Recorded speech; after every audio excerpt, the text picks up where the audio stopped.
heard the stories. Stand in the dark bathroom with a single candle as a light source, stare deep into the mirror, and call her name 3 times.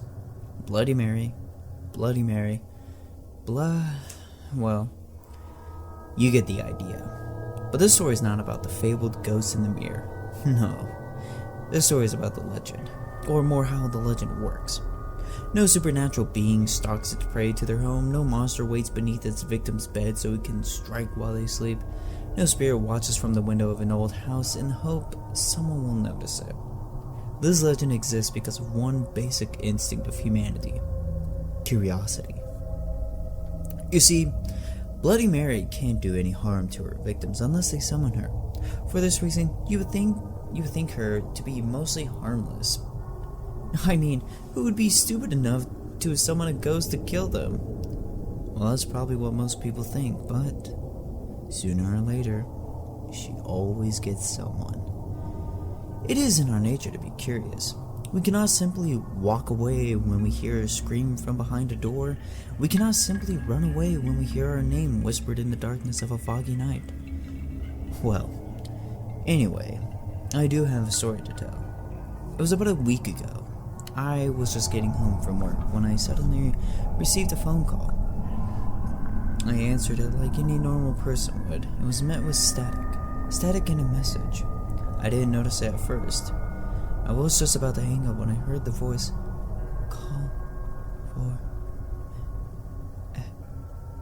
night." It was hard to make out through the static, but I managed to piece together the sentence from the fragments I had heard. Call for me at midnight. Call for who? I muttered to myself. Emily. The ghostly voice answered as if it heard me. I was shocked, so shocked the fact that I dropped my phone and the call ended. It amazed me. That last part had been so clear, especially when compared to the static nonsense I had been getting before. I picked up my phone from the ground and checked it for scratches. Great, I said, noticing a large graze along the side of it. I sighed deeply, opened up the call history. Nothing. It was as if the phone call had never happened.